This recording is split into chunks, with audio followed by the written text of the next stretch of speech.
मेरे प्यारे दोस्तों, प्यारे जीव हंसों, परमात्मा की प्यारी आत्माओं, आज मैं जो आपके सामने टॉपिक क्लियर करने जा रहा हूं वो कबीर साहब का शब्द है जो गुरु ग्रंथ साहब पेज नंबर 343 में साफ तौर से लिखा गया है, जिसको आप कोई एप्लीकेशन गुरु ग्रंथ साहब के नाम पे डाउनलोड करके देख सकते हो, या फिर मैं फोटो भी शेयर कर रहा हूं, आप उसमें भी पढ़ सकते हो, या आप गूगल में भी सर्च कर सकते हो। तो दोस्तों, जो वाणी मैं बताने जा रहा हूं उस वाणी का कहने का असली मकसद है 52 अक्षरों से इस जीव आत्मा को अलग करना है। 52 अक्षरों को पैदा करने वाली ये आत्मा, ये जीवात्मा उसमें ही उलझ गई है और उसके द्वारा ही मुक्ति की आस लगा के बैठी है। इसलिए कबीर साहब को ये शब्द बोलना पड़ा। आपने इसको ध्यान से विवेक लगा के समझना है दोस्तों। तो क्या कहती है वाणी? 52 अक्षर जोरे आन, सक्या न अक्षर एक पछान। कबीर साहब कहना चाहते हैं कि जितने भी नाना पंथ, नाना प्रकार के मत मतांतर, जितने भी नाना प्रकार के गुरु जो पूरे दुनिया में प्रचार करते हैं अपने अपने पंथों का, वो बताते तो यही है कि परमात्मा एक है, परमात्मा एक है, सबका वही एक है। लेकिन हर गुरु किसी ना किसी फोटो को, किसी ना किसी अपने इष्ट देव को, किसी ना किसी अपने गुरु को परमात्मा घोषित करने में लगा है। और सब कुछ बताने के बाद आपको क्या दे दिया जाता है? एक नाम दे दिया जाता है सिमरन करने के लिए। क्योंकि ऐसा कोई गुरु नहीं है जो आपको बिना नाम सिमरन करवाए, जो आपको अपना शिष्य बनाए। कोई ना कोई नाम वो आपको देगा ही देगा, चाहे कोई ज्ञान दे, चाहे कोई नाम दे। मतलब कि आपकी बुद्धि को अपनी बुद्धि के लेवल में पहुंचाने के लिए वो एक ऐसी चीज देता है जिसको हम नामदान कहते हैं। चाहे वो कोई वस्तु दिखा दे, जैसे कई संत क्या करते हैं, जो आपको नामदान के नाम पे आपको एक वस्तु दिखा देते हैं और कहते हैं कि देखो हमने कोई नाम नहीं दिया, कोई हमने शब्द नहीं दिया, हमने तो सीधे परमात्मा ही दे दिया। क्या होता है वो जाल? वो है ब्रह्म का जाल, निराकार का जाल। वो संत आपको दोनों हाथ ऐसे आमने सामने करके दोनों हाथों के बीच में एक निराकार तत्व को लखा देते हैं, जो आकाश तत्व होता है असल में। जो आपके दोनों हाथों के बीच में जो गैप है, वो गैप दिखा के पूछते हैं, कहते हैं कि इन दोनों हाथों के बीच में आपको कुछ दिख रहा है? तो जीव कहता है नहीं। तो वो कहते हैं जो चीज नहीं दिख रही है, वैक्यूम, वही परमात्मा है। वही परमात्मा है जिसको कोई काट नहीं सकता, कोई जला नहीं सकता, कोई बुझा नहीं सकता, कोई इसको खंडित नहीं कर सकता। ये एक रस एक सार है, ये हर जगह है। ऐसा नहीं है कि ये दिल्ली में नहीं है, कि ये पंजाब में है, कि ये अमेरिका में नहीं है, ये इटली में है। ये हर जगह व्याप्त है। सारा ब्रह्मांड इसी तत्व के अंदर है, जो आंखों से दिखता नहीं है, केवल गुरु के द्वारा दिखाई देता है। दोस्तों, इसी ब्रह्म को कबीर साहब ने बोला है कि प्रथमे भूला ब्रह्म अखंडित, झाई आपन मानी। कबीर साहब ने ब्रह्म ज्ञान को कभी सत्य ज्ञान नहीं बोला। और आजकल के जो स्वयंभू मनमुखी जो आत्मज्ञानी बने हुए हैं कई, जो आपको ज्ञान भी समझाने लगे हैं, वो क्या बोलते हैं कि आत्मा कण कण में है, आत्मा पहाड़ में भी है, आत्मा पत्थरों में भी है। अब आप इनके बुद्धि के लेवल को परख सकते हो कि ये कितनी बुद्धि है इनके पास, कितने ज्ञानी हैं ये, जो पत्थर में भी आत्मा का वास बताते हैं। और कबीर साहब ने क्या बोला? पाथर पूजे हरि मिले तुम्हें पूजू पहाड़। उस पत्थर में वो जड़ है, उसमें आत्मा का वास नहीं है। आप जड़ नहीं हो, आप में आत्मा का वास है। आप चेतन हो। आप इतने चेतन हो कि आपका जो जड़ शरीर है वो भी चेतन लग रहा है, दिख रहा है, चल रहा है, खा रहा है, पी रहा है। तो उस चेतन सत्ता की वजह से आपका जड़ शरीर जो चल रहा है, खा रहा है, पी रहा है, वो अस्तित्व में है, क्योंकि आप में आत्मा है। जिस दिन वो आत्मा आपसे जुदा हो जाएगी, आपके शरीर से, वो शरीर भी उस पत्थर के समान हो जाएगा जो पत्थर आप सड़कों पे पड़ा देखते हो, निर्जीव। इसीलिए कोई किसी की मौत पे भी जाता है शोक मनाने, तो वो ये नहीं कहता उसका नाम लेके कि मैं फलाने के घर जा रहा हूं, मैं फलाने के पास जा रहा हूं। वो कहता है मैं मिट्टी में जा रहा हूं, मैं मिट्टी पे जा रहा हूं, किसी की मिट्टी हो गई है, मतलब चेतन आत्मा जड़ शरीर को छोड़ चुकी है, अब उसमें आत्मा नहीं है। ये आत्मज्ञानी क्या किसी मुर्दे के घर जाके कह सकते हैं कि आपके इस मुर्दे में, इस लाश में आत्मा है? आप इनकी बुद्धि का लेवल देखिए कि ये किस लेवल की बातें करते हैं। ये असल में ब्रह्म को आत्मा समझ बैठे हैं, दिक्कत यहां पे है। ये ब्रह्म ज्ञान को आत्म ज्ञान समझ बैठे हैं। यहां पर इनकी बुद्धि काम करना बंद कर देती है, क्योंकि 12वीं का बच्चा कभी भी बीएससी वालों को नहीं पढ़ा सकता। 12वीं का बच्चा 10वीं वाले को पढ़ा सकता है, 12वीं वालों को भी पढ़ा सकता है।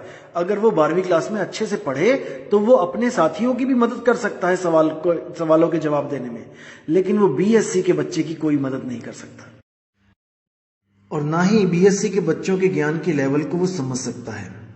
लेकिन वो ये समझ के बैठा है कि जो उस ज्ञान उसे हो गया वो किसी को नहीं हो सकता। इस भ्रम में वो अपना जन्म तो बर्बाद कर ही लेता है, और जो उसके साथ जुड़ते हैं उनको भी वो 84 के चक्कर में भेज देता है। तो दोस्तों, ब्रह्म क्या है और आत्मा क्या है, इसका खुलासा मैं आपको अगली ऑडियो में करूंगा। लेकिन आज की जो ऑडियो है वो है शब्द के ऊपर, कि कबीर साहब किन शब्दों की बात कर रहे हैं। तो वाणी कहती है, 52 आखर जोरे आन, सक्या न आखर एक पहचान, सत का शब्द कबीरा कहे। अब बात कर रहे हैं साहिब सत्य के शब्द की। अब देखो यहां पे दो चीजें हैं, एक है सत्य और एक है शब्द, सत्य का शब्द। अब सत्य भी एक शब्द है। कई लोग सतनाम सतनाम सतनाम जपते हैं, कई लोग सत साहिब सत साहिब सत साहिब करते हैं, लेकिन साहिब कह रहे हैं ये सत्य जो शब्द मैंने बोला है सत्य, ये असल शब्द नहीं है, ये तो उसकी तरफ इशारा है कि वो शब्द सत्य है, लेकिन असल में वो सत्य बोलने वाले शब्द से भी अलग है। वो क्या है? सत्य का शब्द कबीरा कहे, पंडित होई सु उन पै रहे। यानी कि जो पंडित होगा, जब वो इस शब्द की अनुभूति करेगा, जिस शब्द की मैं बात कर रहा हूं, तो वो अनपय यानी कि निडर हो जाएगा, उसको किसी बात का डर नहीं रहेगा। सबसे बड़ा डर दोस्तों मौत का है। जब इस जीव को पता लग जाता है और आत्म अनुभूति हो जाती है कि मैं तो अमर हूं, तो उसके दिल से ये डर खत्म हो जाता है। इसको ध्यान से समझ लो, ध्यान से दिमाग में बैठा लो कि वो शब्द प्राप्त होते ही जीव निडर हो जाता है, उसे किसी बात का डर नहीं रहता। इसका मतलब ये नहीं कि वो ट्रेन के आगे खड़ा हो जाएगा जाके, इसका मतलब ये है कि उसको मरने की विधि पता लग जाती है कि जब मेरे प्राण निकलेंगे तो मैंने क्या तरीका आजमाना है, क्या दाव खेलना है। पहलवान कोई भी तगड़ा हो, तगड़े से तगड़ा हो, अगर उसको दाव पेच नहीं आते तो उसकी हार निश्चित है, क्योंकि पहलवानी में केवल ताकत नहीं, दाव पेच का बोलबाला होता है।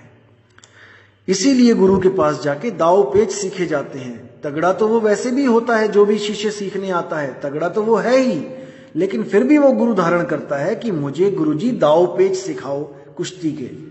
वही दाव पेच काम आते हैं। जब गुरु दाव पेच सिखा देता है तो गुरु कभी उसके साथ किसी कुश्ती में लड़ता नहीं है, उसकी मदद नहीं करता कि दो लोगों की कुश्ती हो रही है तो गुरु भी उस कुश्ती में कूद जाएगा अपने शिष्य के लिए। ऐसा नहीं होता, क्योंकि कई दुनिया में ऐसे गुरु भी हैं जो आपको कहेंगे कि गुरु पार कर देगा, गुरु पार कर देगा, गुरु अपनी ताकत लगा देगा। ऐसा नहीं होता दोस्तों। गुरु तो अपना ज्ञान देता है, ज्ञान ही ताकत होती है। ज्ञान ही असल में वो विधि है जिसको प्राप्त करने के बाद आप में भी वो ताकत आ जाती है जो गुरु में होती है। जैसे एक छोटा सा बच्चा है जो पानी से बहुत डरता था, वो क्या करता है, वो लोगों को देखता है, बच्चों को देखता है पानी में नहाते हुए, नदी में छलांगे मारते हुए, खुश होते हुए, तो उसके मन में भी ये इच्छा हो जाती है कि मैं भी पानी में छलांगे मारूं। लेकिन वो क्या करता है, वो डरता है, इसलिए वो कभी पानी में छलांग नहीं मारता, कभी उस आनंद को अनुभूति नहीं कर पाता कि उस पानी में छलांग मार के बच्चे इतने खुश क्यों हैं। वो देखता तो है कि बच्चे खुश हैं, लेकिन वो समझ नहीं सकता, उसको महसूस नहीं कर सकता कि किस प्रकार की खुशी बच्चों को मिल रही है। तो एक दिन वो क्या करता है, वो अपने पिताजी से कहता है कि पिताजी मैं भी नदी में छलांग मार के आनंद लेना चाहता हूं, क्योंकि मैं देखा है कि जो भी नदी में कूदता है वो बचाओ बचाओ करता है, चिल्लाता है, यानी कि नदी में कूद के किसी को आनंद नहीं मिलता। वो डरते हैं, वो चिल्लाते हैं, चीखते हैं, लेकिन जाने क्यों मेरे दो दोस्त हैं, ये जो मेरे बच्चे दोस्त हैं, ये नदी में छलांगे मार के बचाओ बचाओ नहीं करते, ये खुशी से आनंद से वोर विभोर हो जाते हैं। ऐसी क्या चीज है इनके पास। तब पिताजी उनको समझाते हैं बच्चे को कि बेटा उनके पास विधि है, उनके पास एक तरीका है जिसको तैराकी कहते हैं। असल में उन्होंने तैराकी सीखी है। तो बच्चा कहता है कि मुझे भी तैराकी सीखनी है, उसके लिए मुझे क्या करना पड़ेगा। तो पिताजी कहते हैं तुम्हें एक गुरु धारण करना पड़ेगा जो तुम्हें तैराकी सिखाएगा। तो बच्चा कहता है क्या उसके बाद मैं भी छलांगे मार सकता हूं नदी में। तो पिताजी कहते हैं बिल्कुल। तो बच्चा गुरुजी के पास जाता है और वो उस स्कूल में एडमिशन ले लेता है। तो गुरु बच्चे को तैरना सिखाते हैं पानी में, पहले स्विमिंग पूल में सिखाते हैं, और बच्चा शुरू में डरता है, लेकिन एक दिन डरता है, 2 दिन डरता है, हाथ पैर मारता है, तीसरे दिन चौथे दिन करते करते वो 1 हफ्ते में इस लायक हो जाता है कि वो अपना वजन पानी पे बैलेंस कर सके, अपने आप को पानी की सतह पे रोक सके। इसी तरह सीखते सीखते जब गुरु देखता है कि ये स्विमिंग पूल में अच्छी तरह तैर सकता है तो उसको अगले दिन नदी में लेके जाता है। बच्चा डरता है क्योंकि नदी में कूदते हुए उसको थोड़ा सा झिझक महसूस होती है, क्योंकि आज तक कूदा नहीं होता है। लेकिन जैसे ही वो नदी में जाता है तो उसको क्या महसूस होता है कि अरे यहां पर भी बिल्कुल वैसे ही तैरना है जैसे स्विमिंग पूल में तैरता था, यानी कि यहां के पानी और वहां के पानी में कोई भेद नहीं है, और गहराई से मुझे कोई मतलब नहीं है, क्योंकि मैंने तो ऊपर तैरना है, गहराई में तो जाना ही नहीं है। इस तरह गुरु उसको रोज नदी में ले जाता था और रोज तैरना सिखाता था और नदी पार करवाता था। एक दिन गुरु नहीं आए और लड़का नदी पे इंतजार कर रहा था कि गुरुजी आएंगे। तो उसने क्या विचार किया कि गुरुजी नहीं आए, कोई बात नहीं, मैं स्वयं से आज तैर लेता हूं, और वो तैर के नदी पार कर गया। दोस्तों ध्यान देने वाली बात यह है यहां पर कि वो गुरु के साथ तो तैरता ही था, अब वो गुरु के बिना भी तैर सकता था। इस बात को समझना है दोस्तों कि मैं क्या कहना चाह रहा हूं, मेरे भाव क्या हैं। मेरे कहने का यह मतलब है कि गुरु कोई देह नहीं है, कि आपका गुरु आपके साथ नहीं है तो आप पार नहीं कर पाओगे। गुरु शब्द है, गुरु ज्ञान है। जो ज्ञान उस गुरु ने अपने शिष्य को दिया था वो गुरु उस कला के रूप में उसके अंग संग है। अगर वो लड़का उस कला को उस वक्त यूज ना करे जब वो पानी में है तो वो 100% डूब जाएगा। आप विचार करके देखिए दोस्तों मैं क्या कह रहा हूं। वो 100% डूब जाएगा क्योंकि उसने गुरु के ज्ञान को त्याग दिया है। भले ही गुरु उसके पास नहीं है, लेकिन अगर उस गुरु का ज्ञान उस शिष्य के पास है तो उसको कोई भी डुबा नहीं सकता।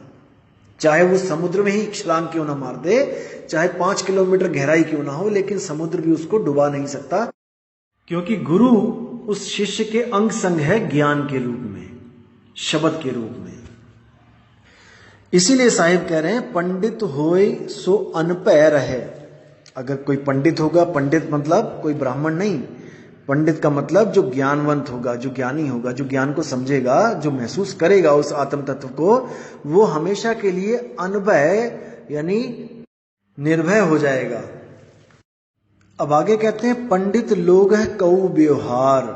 अब देखो दोबारा पंडित आ गया। अब यहां पे 2 बार पंडित यूज हुआ है इस शब्द में। ये जो दूसरा वाला पंडित जो अक्षर आया है, ये आया है उन पंडितों के लिए, उन गुरुओं के लिए, उन ज्ञानियों के लिए जो अक्षरों को जोड़कर नामदान की बख्शिश करते हैं।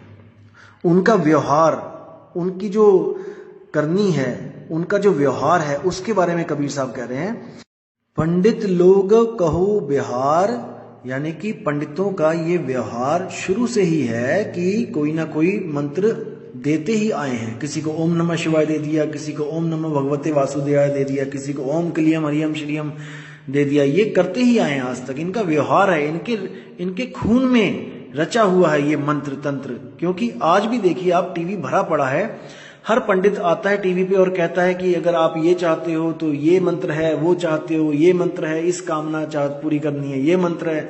बिना मंत्रों के वो ये कभी नहीं कहते कि भाई तू मेहनत कर ले, कुछ काम कर ले। वो कहते हैं संकट आ गया है, ये संकट मोचन का नाम जपना शुरू कर दो। अरे भाई, संकट से तो लड़के ही बात बनेगी ना। अगर आपको पैसे चाहिए, आप काम करो, मेहनत करो, आपको बिना किसी मंत्र के, बिना किसी तंत्र के आपके घर में पैसे आएंगे। लेकिन आपके जो कर्म है उससे आपके जो फल मिलेंगे, उसके हिसाब से आपको पैसा मिलना है कि नहीं मिलना है, ये आपके कर्मों के ऊपर डिपेंड करता है। फिर तो आप चाहे मेहनत भी करो तब भी नुकसान होगा, चाहे मंत्र जपो तब भी नुकसान होगा। तो अब अगली लाइन में क्या बोल रहे हैं कबीर साहब कि पंडित लोगे कहो व्यवहार, ज्ञानवंत कहो तत्व विचार।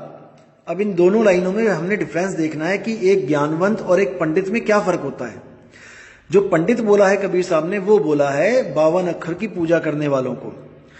जैसे कोई भी नाम जपता है, कोई भी गुरु, कोई भी पंडित, एक तो वो हो गया पंडित जो उनके व्यवहार में ही वो नाम जपने की आदत है, और दूसरा है ज्ञानवंत। ज्ञानवंत होता है विवेकी पुरुष, वो कभी भी नामों के चक्कर में नहीं पड़ता, वो तत्व विचार, वो उस नाम के तत्व पर विचार करता है कि जो बात चल रही है, जो भगवानों के नाम मुझे दे रहे हैं, आखिर में वो है क्या चीज, क्योंकि कुछ तो होगा। जैसे माना आपने बोला कि पानी, आपने बोल तो दिया पानी, लेकिन वो पानी कुछ है, तो कोई तत्व है ना जो पानी है जिसका नाम। उसी पानी को आगे जाके किसी और देश में देखोगे तो वाटर बोलते हैं, अपने भारत में देख लो कहीं पर उसको जौल बोलते हैं, कहीं पे उसको नीर बोलते हैं, कहीं पे उसको तोय बोलते हैं, कहीं पे उसको पानी बोल देते हैं, कहीं पे उसको जल बोल देते हैं। तो जो अज्ञानी होगा वो इसी में उलझ जाएगा कि नहीं ये वाला मंत्र सच्चा है, नहीं वो वाला मंत्र सच्चा है। ऐसे गुरु भी देखे होंगे आपने जो टीवी पे ये बताते हैं कि देखो वो गुरु ये मंत्र दे रहा है, वो मंत्र नहीं है, असली मंत्र मेरे पास है। मतलब कि वो कहना चाहता है कि देखो वो जल जल करवा रहा है, जल जल करने से प्यास नहीं बुझेगी, मेरे पास आओ, मैं पानी पानी का जाप देता हूं, उससे आपको प्राप्ति होगी। तीसरा कोई कहेगा नहीं ये दोनों झूठ बोल रहे हैं, मैं वाटर वाटर का जाप देता हूं, असली चीज वाटर है। तो कहने का मतलब सबके सब नामों में उलझे पड़े हैं, तत्व पर विचार कोई नहीं कर रहा है। वो नी तत्व कैसे मिलेगा, क्या है वो नी तत्व, इस पे कोई विचार नहीं कर रहा। सब के सब अंधी भेड़ की तरह मंत्रों के पीछे लगे पड़े हैं। हमारे गुरुजी फलाना मंत्र देते हैं, हमारे गुरुजी 7 मंत्र देते हैं, हमारे गुरुजी 10 मंत्र देते हैं। अरे परमात्मा एक है, उसी एक का नाम बहुत बड़ा है, किसी और की जरूरत नहीं पड़ेगी। तो दोस्तों इस पे विचार करना है, विवेक लगाना है।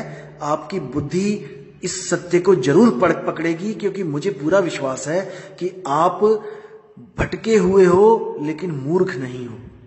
आप भटक चुके हो लेकिन मूर्ख नहीं हो। भटका हुआ बंदे को हम मूर्ख नहीं कह सकते, क्योंकि सुबह का भूला शाम को वापस आ सकता है। भूले हुए हो आप लेकिन मूर्ख नहीं हो, और सत्य ज्ञान प्राप्त नहीं हो पा रहा है इसलिए मूर्ख बने हुए हो। जिस दिन आपको सत्य ज्ञान समझ में आ गया, आप कभी भी मूर्ख नहीं बने रह सकते। आप पीतल को तभी तक गले में पहन रहे हो दोस्तों जब तक आपको सोने की परख नहीं हो गई। जिस दिन आपको यह ज्ञान हो गया कि सोने और पीतल में क्या फर्क है, आप कभी भी पीतल को धारण नहीं कर पाओगे। तो इसको विवेक द्वारा अपने हृदय में बसाना है, जो सत्य ज्ञान है उसको समझना है। अब कबीर साहब कहते हैं कि जाके जीव जैसी बुद्धि होई, कहें कबीर जानेगा सोई। कि जो मैं शब्द बोल रहा हूं, जो मैं वाणियां बोल के गया हूं, जैसी जिसकी बुद्धि होगी वो मेरी वाणियों को उसी प्रकार से समझेगा। देखो कितना स्पष्ट बोल दिया है कि ऐसा नहीं है कि मेरी वाणी पढ़ के एक ज्ञानी भी और एक अज्ञानी भी दोनों एक ही निष्कर्ष पे निकलेंगे। नहीं, वाणी एक होगी लेकिन उसके मतलब बुद्धि के अनुसार बदल दिए जाएंगे। सबसे बड़ा जाल यही है दोस्तों। शब्द कबीर साहब के सब ले रहे हैं, वाणियां कबीर साहब की सब ले रहे हैं, लेकिन अर्थ अपनी अपनी बुद्धि के अनुसार लगा रहे हैं। दिक्कत यहां पे है। जैसे कोई संत कहता है कि सोई गुरु पूरा कहा है, 2 अक्षर का भेद बताए। 2 अक्षर का मतलब क्या है? ओम सोहम। अब वाणी में नहीं लिखा है कि ओम और सोहम है, वाणी में केवल 2 अक्षर लिखे हैं, लेकिन वो अपनी बुद्धि के अनुसार क्या कह रहा है कि ओम सोहम। अब अगर ओम और सोहम ही वो दो अक्षर हैं जिसको एक पूरा गुरु बताता है, फिर तीसरा नाम क्यों देते हो आगे? क्योंकि वाणी तो ये भी प्रमाणित कर रही है कि सोई गुरु पूरा कहा है। जो दो अक्षर ओम सोहम दे रहा है वही गुरु पूरा है। फिर तुम पूरे कैसे हो गए? क्योंकि ओम सोहम तो कई पंथों में ऑलरेडी मिल रहा है। आप नाथ पंथों में जाइए, वो भी ओम सोहम का जाप देते हैं श्वासों के द्वारा। तो आप कैसे कह सकते हो कि वो अधूरे हैं? क्योंकि वाणी कह रही है दो अक्षर का भेद बताए वो गुरु पूरा है। तो यानी कि दोस्तों अपनी अपनी बुद्धि के अनुसार वाणियों को पढ़ाया जा रहा है, लोगों को भ्रमित किया जा रहा है, लेकिन आप भ्रमित अब मत होना। कबीर साहब भी कह रहे हैं कि कहें कबीर अक्षर दो भाख, होगा खसम तो लेगा राख। अगर तीन अक्षरों का नाम ही सतनाम सारनाम सार शब्द है तो कबीर साहब को कहना चाहिए था कहें कबीर अक्षर तीन भाख, होगा खसम तो लेगा राख। फिर तो तीन की बात होनी चाहिए थी। नानक साहब ने भी दो अक्षर की बात करी है। जे तू पढ़िया पंडित बिन दो आखर दो नामा, प्रणवत नानक एक लंगाए जे कर सच समावा। आप 1171 पेज नंबर पर देख सकते हैं गुरु ग्रंथ साहब में वाणी बिल्कुल स्पष्ट लिखी है, लेकिन उसको समझाने वाले ही उलझा रहे हैं। दिक्कत ये है। तो साहिब कहते हैं कासे कहूं सब जग अंधा, खेवन हार के गले में फंदा। खेवन हार यानी गुरु, जो किश्ती को खेने वाला है। साहिब कहते हैं माया ने उसी के गले में फंदा डाल रखा है, तो आगे चेले कहां जाएंगे? जब गुरु ही भवसागर में गोते खाएगा तो चेले कहां जाएंगे? चेले भी भवसागर में ही जाएंगे। इसलिए दोस्तों परख करना है, विवेक लगाना है, किसी भी गुरु के जाल में नहीं फंसना है। ये खुद तो लाखोंपति करोड़ोंपति अरबोंपति हो गए हैं, हवाई जहाजों में घूम रहे हैं, और आपको क्या कहेंगे? माया को त्याग दो, माया उलझा देती है, माया प्रभु मिलन में बाधा है। ऐसी ऐसी बातें करेंगे कि आपको लगेगा कि वाह वाह वाह क्या बात है, गुरुजी ने तो आंखें खोल दी। अब गुरुजी खुद उलझे पड़े हैं माया में। चांदी की थाली, सोने का चम्मच, इसके बिना खाना नहीं खा रहे हैं। कई गुरु ऐसे हो गए हैं, और कई गुरु पूरे पूरे शरीरों पे सोना लाद के घूम रहे हैं, 8-8 बॉडीगार्ड रख रखे हैं। तो साहिब कहते हैं जब गुरु ही अज्ञान में डूबा है तो चेलों को ज्ञान कहां से होगा? इसलिए साहिब ने बोला कि गुरु की परख करो। परख कैसे करो? वाणी बोलते हैं साहिब, गिर ही होके कथे ज्ञान, अमली होके धरे ध्यान, साधु होके कूटे भग, और कहें कबीर ये तीनों ठग। सबसे पहली पहचान क्या करनी होती है गुरु की? सबसे पहले देखो कि कहीं वो भोग विलास में लिप्त तो नहीं है, कहीं वो बीवी बच्चों के साथ तो नहीं रह रहा है, क्योंकि रोगी दूसरे रोगी का रोग नहीं काट सकता। इसलिए सबसे पहले शब्द को परखो कि गुरु के पास शब्द है कि नहीं है, उस पंथ के पास शब्द है कि नहीं है। उसके बाद जाके गुरु पे विचार करो कि कहीं गुरु भोगी तो नहीं है, कहीं गुरु ग्रस्त तो नहीं है। उसके बाद देखो कि गुरु कहीं नशा तो नहीं कर रहा है, कोई चिलम, कोई सुल्फा, गांजा ये तो यूज नहीं कर रहा है भजन करने के लिए, ध्यान में जाने के लिए। फिर देखो कि उसमें कहीं अहंकार तो नहीं है। वो देखो कि कहाँ बैठ के खाना खा रहा है। अगर वो आपसे अलग बैठ के कहीं खाना खा रहा है और आपसे अलग खाना खा रहा है, जो आप खा रहे हो वो नहीं खा रहा है, तो इसका मतलब अभी उसमें गुरु भाव नहीं है, वो अपने आप को श्रेष्ठ समझ रहा है। याद रखो दोस्तों, सतगुरु के लक्षण ये नहीं है। आप जहां बैठ के खाना खाओगे वो भी वहीं बैठ के खाना खाएगा, आपके साथ बैठ के खाना खाएगा, क्योंकि वो जानता है कि आप और वो एक ही हैं, आप में और उनमें कोई फर्क नहीं है आत्म तत्व की दृष्टि से। लेकिन वो अपना सब कुछ त्याग करके मानव हित, जीव हित के कल्याण में लगे हुए हैं, इसलिए वो हमेशा हमारे सम्माननीय हैं। हमेशा हमने उनको अपने सिर पर रखना है, गुरु जी को हमेशा उनकी आज्ञा में रहना है। कभी भी विश्वासघात के बारे में सोचना भी नहीं है, गुरुद्रोही होने का कभी सोचना भी नहीं है, क्योंकि जो कुछ प्राप्त होता है गुरु के द्वारा प्राप्त होता है। गुरुद्रोही तो जन्मों जन्मों तक नरक कुंड में वास करता है। तो दोस्तों, मैं इस ऑडियो को यहीं विश्राम देता हूं, और अगली ऑडियो में आपके लिए बनाऊंगा जिसमें मैं ब्रह्म और आत्मा, इन दोनों में क्या फर्क है, क्यों कुछ लोग ब्रह्म ज्ञानी अपने आप को आत्मज्ञानी समझने लग जाते हैं, ये भ्रम मैं जल्दी ही दूर करूंगा। तब तक आप लोग इस वीडियो को सुने और इस पे विचार करें और अपने अंदर परमात्मा की उस शक्ति को महसूस करें जो सत्य और असत्य का निर्णय करती है, जिसको हम विवेक कहते हैं। तो इसी के साथ दोस्तों मुझे इजाजत दें और आपका दिन बहुत ही शुभ मंगलमय हो। साहिब बंदगी सतनाम। जय गुरु वैराग साहिब, जय गुरु मदन साहिब, जय जय सतगुरु बंदी छोड़ कबीर साहिब। साहिब बंदगी।